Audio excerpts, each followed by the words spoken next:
Sekilas pandang, beliau seperti wanita lain melakukan kerja-kerja kaum hawa. Berperwatakan sederhana, tiada siapa menyangka wanita ini sebenarnya berkebolehan mengendalikan bot ekspres membawa ramai penumpang. Ikuti paparan yang disediakan oleh wartawan Ruth Ampong bagi menyelami rutin hidup wanita berhati cekal ini.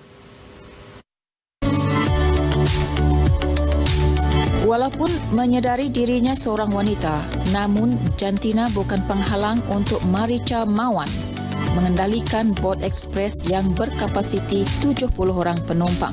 Lebih menarik lagi, beliau satu-satunya wanita di Sarawak yang memiliki kepakaran mengendalikan bot ekspres.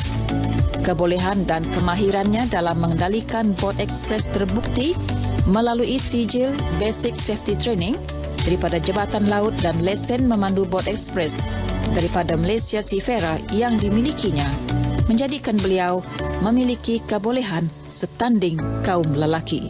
Menurut Maricha, perniagaan bot ekspres keluarganya diasaskan oleh ayah beliau. Ketika zaman remaja, wanita ini sering mengikuti ayahnya mengendalikan bot dan tugas beliau adalah mengikat tali bot saat bot berlabuh selain mengutip tambang.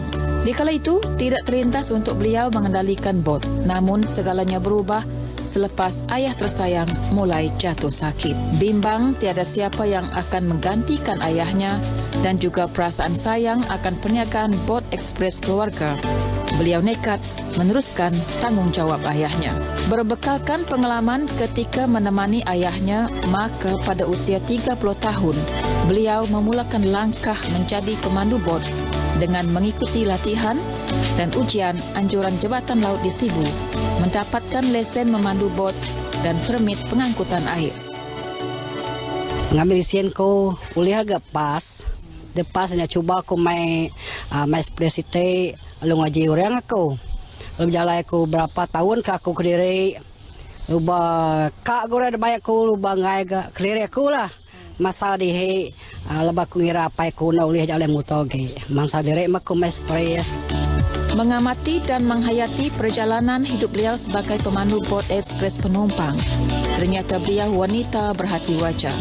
Kerana tugas tersebut bukan sahaja menuntut pengorbanan masa, bahkan keberanian. Jelas Maricha lagi, rutin beliau sebagai pemandu bot bermula pukul 3.30 pagi dengan mempersiapkan diri, memeriksa enjin dan keadaan bot terlebih dahulu. Tepat pukul 4 pagi, beliau memulakan perjalanan mengambil penumpang di sepanjang Sungai Lengan, seterusnya menyelusuri Batang Rajang, menghala ke Bandar Sibu yang keseluruhannya mengambil masa kira-kira 3 jam perjalanan.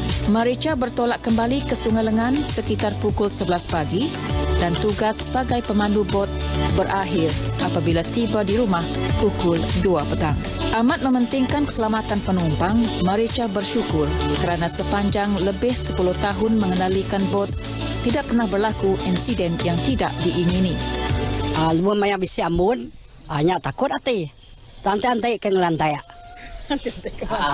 Ngelantai tebing. Lebantai nare pedak deh. Sudah apinya mian aja. Lantai-lantai ke ngelantai. Tapi nak jauh lah. Lawan kayak kerja yang bisi ambun deh. Hujannya agak ngacau ya masalah.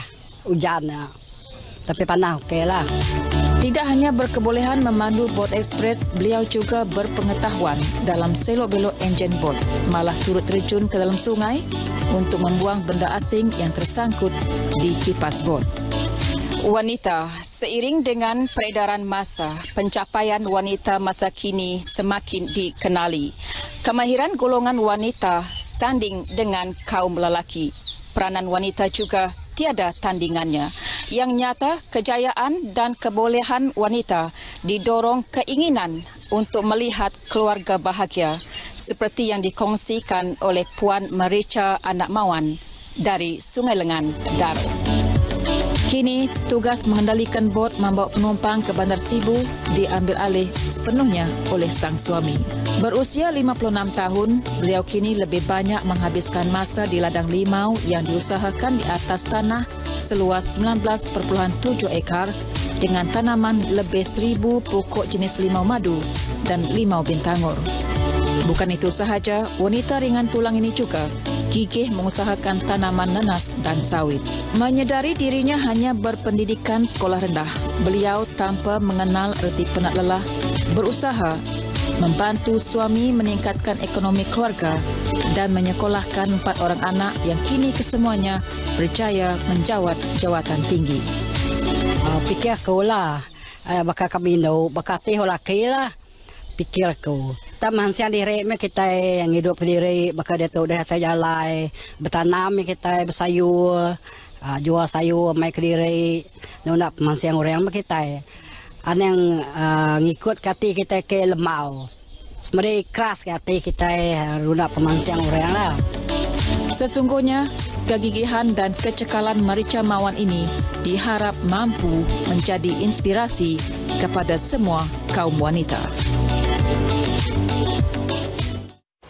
Baik, saudara, setakat ini dahulu sumbangan berita dari Sarawak untuk N7 pagi ini. Dan untuk berita seterusnya, kembali kepada Dilailah di Angkasa Puri. Silakan.